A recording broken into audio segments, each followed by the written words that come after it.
I would like to reaffirm what was said by Minister of Finance.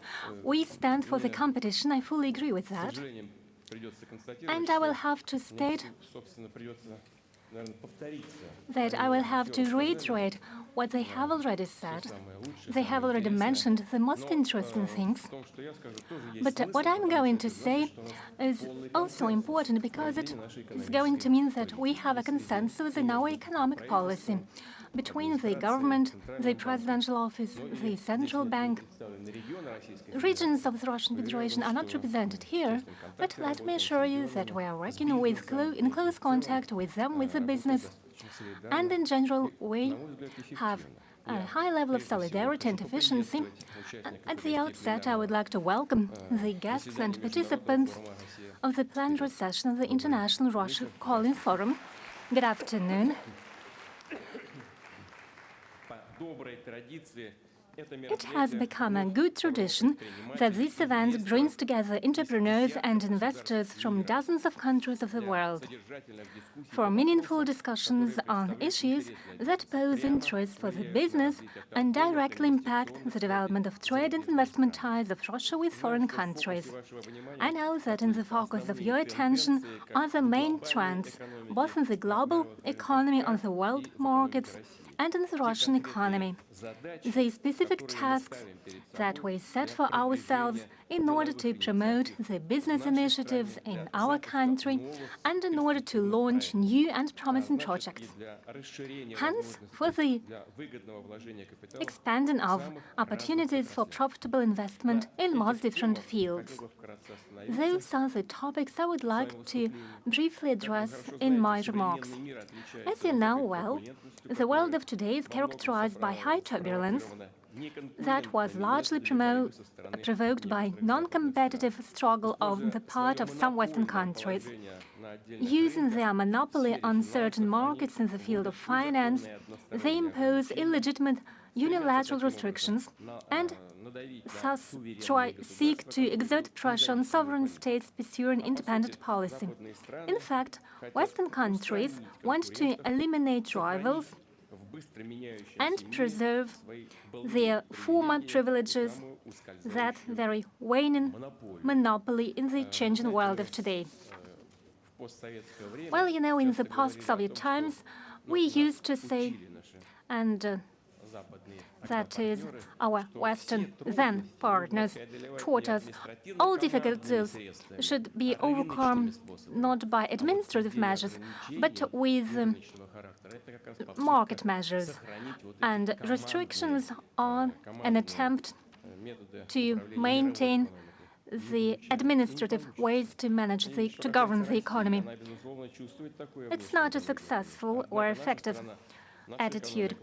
Definitely, Russia feels such an external pressure, but our country is up to these challenges. We will continue to pursue a sovereign economic policy and act on a global arena in accordance with our own national interests and the needs of domestic business and our citizens. We will fulfill our obligations to foreign counterparts and expand cooperation with those countries who are interested.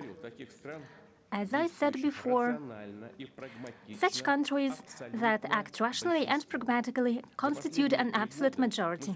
Over the past 3 years, we significantly enhanced the volumes of trade with them. I'm talking primarily about our key partners, that is China and India, with whom we have a long history of friendship and strategic cooperation. I know that in this hall there are many representatives of Chinese and Indian delegations. Let me stress, we are willing to give a new quality to our cooperation with the People's Republic of China and the Republic of India and enhance its technological track. Many joint projects in energy, industry, space, agriculture, and so on serve exactly this goal. As regards the economic agenda, we have established a meaningful dialogue with President of the People's Republic of China, His Excellency Mr. Xi Jinping. We are going to address these very topics in detail with His Excellency Prime Minister Narendra Modi during my upcoming visit to India. including the increase of import of Indian goods to our market. Definitely at this session, we have addressed the import element of our strategy. And this definitely concerns primarily India, as we talk about issues related to the trade balance. I'll reiterate, Russia is open for cooperation with foreign business, both in the field of trade and in the real sector and on the stock market. Our country offers big opportunities to entrepreneurs and investors, and stability of major macroeconomic indicators guarantees the stability of such work.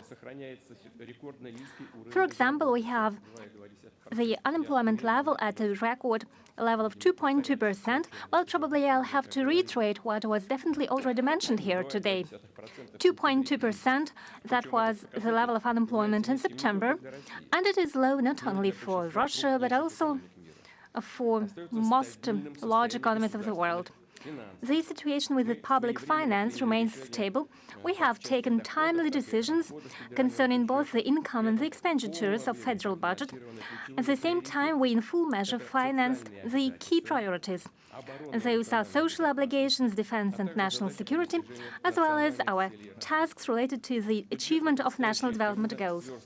The budget for the upcoming 3 years was designed so as to decrease the impact of foreign risks and enhance the share of non-oil and gas income, and it observes the budget rule and demonstrates a moderate budget deficit.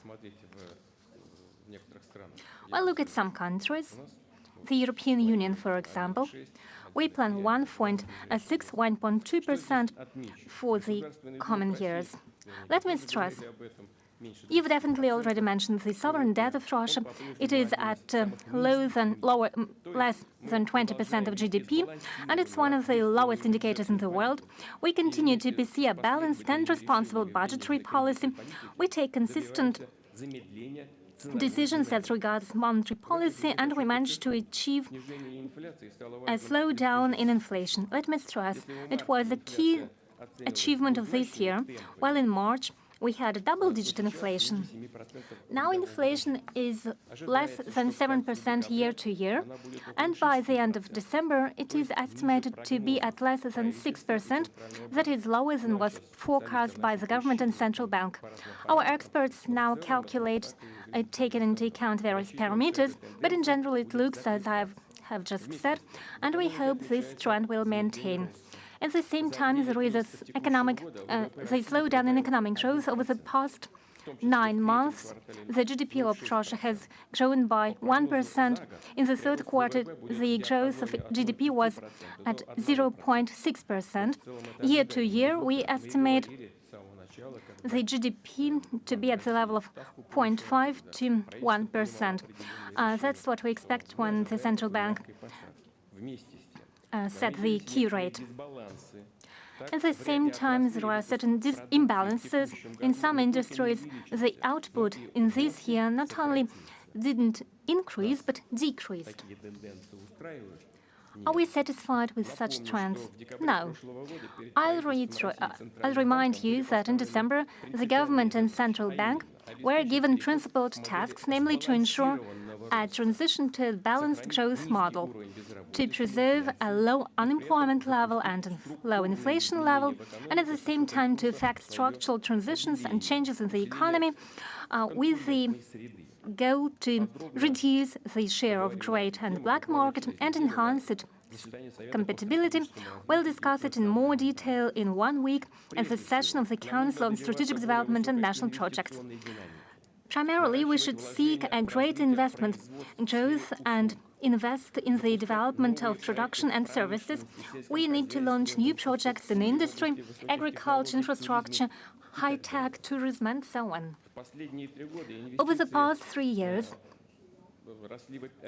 investments were growing at a very high rate. In 2022, they were at a level of 6.7%, 2023 at a level of 9.8%. In 2024, the growth of investment was at 7.4%.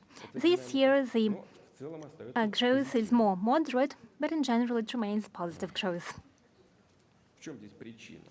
What's the main reason? In some economic sectors, there was a decrease in the profits of the companies. That is, they have fewer funds for investment, fewer own funds for investment, and the price of bank loans the domestic business used to finance its projects objectively grew.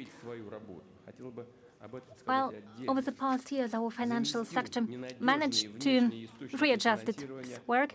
It substituted the unreliable foreign sources of investment with the domestic ones. As a result, the foreign debt of domestic companies in the field of the real sector was reduced twice. Well, there were real worries at the first stage. But was our industry and our business up to it? Yes, they were. Thanks to the timely regulatory actions and the resilience that was accumulated, the Russian banking sector is working in a stable manner. In 2022, we had a close to zero financial result. The profit was at about 200 billion rubles. In 2023, it was at 3.2 trillion rubles. In 2024, at 3.8 trillion rubles. And according to the estimates of the Bank of Russia, in 2025, the banking sector will have a profit of 3.2 to 3.5 trillion rubles. I'm convinced that it's necessary to build up the contribution of the banking sector to the development of national economy, our territories, cities and towns, to increase the efficiency, the effect for the real production from the use of credit resources. At the same time, it's very important so that the funds of the banks, their revenue, citizens' savings, the savings of the companies, were used to implement business ideas not only in big cities and in the business center, life centers, but everywhere in all the regions of our country. That is why every entity of the Federation has already introduced a regional investment standard. At the regional level, there are development agencies being launched. They provide support for investors. They suggest how to register lands, how to obtain support mechanisms, how to solve infrastructure issues. But very often, big projects, given the scale of implementation, they go beyond specific region. The same goes for foreign investment. Maybe a federal view would be useful where our foreign partners could implement this or that project and what federal support measures they could use. For such initiatives, I propose to create a unified ecosystem of investment support, so that the entrepreneurs or companies could receive professional consultations and help through the whole life cycle of their project, from the idea to implementation. And I propose to create such an ecosystem on the basis of a Web.RF cooperation with the participation of the Minister of Economic Development. Going further, it's necessary to strengthen the role of the stock market as the source of funds for investment, given that the interests of the citizens and institutional investors to our stock markets is at a high level. In the middle of this year, speaking about Moscow Stock Exchange, more than 37 clients were registered. I'm speaking about individuals. It's almost half of the economically active population of our country. The total value of their assets exceeded 11 trillion rubles. Speaking about the number of legal entities using broker services, during the year, their number increased by a third, up to 50,000, and the volume of their portfolios exceeded 15 trillion rubles. Yes, current economic situation reflects on the Russian stock market.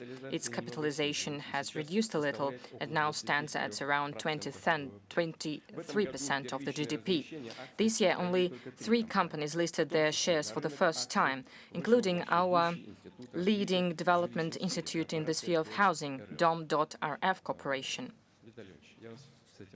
And I congratulate you on that. I know that your team and you made a lot for this, and it was a successful work. It is obvious that the Russian stock market has room for growth, for new offerings. We need additional efforts to increase its capitalization so that the potential of the stock market would be used in the interests of the whole country.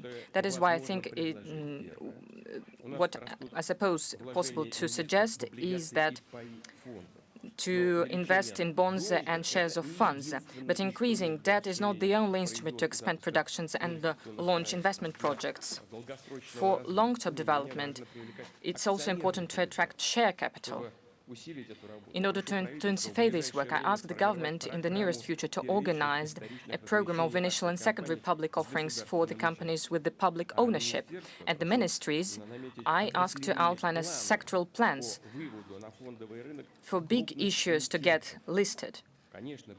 Of course, providing specific effective incentives for business that offers its shares, including coordination with the existing support measures with the companies going public. I'll give a good example about this. If a borrower of an industrial development fund conducts an initial public offering, so-called IPO, they can count on a lower rate for a loan. Second, we need to increase the effectiveness and transparency of joint stock companies' management so that their shareholders were sure of reliability of their investment and of receiving income. I know that the Bank of Russia, together with the Moscow Stock Exchange, with the support of the Ministry of Finance, launched a program of creating shareholder value. It is based on a similar experience of Asian countries. The program focuses on publishing corporate indicators that are significant indicators for investors, including net assets, dividend yield, forecasts, and development plans, and so forth. The participants of the program of creating shareholder value will form the pool of the companies that will become the so-called reference point for other Russian issuers, the quality mark for investors. And I ask the government until the end of the next year to ensure the joining this program of the biggest joint stock companies with public ownership, as well as to coordinate the work conditions, incentives for the leadership with the increased shareholder value. Of course, we need to be very accurate. I understand that in the modern conditions, we need to see the real situation in which our state is right now. We need to understand the complexities before our state, but we need to follow this path.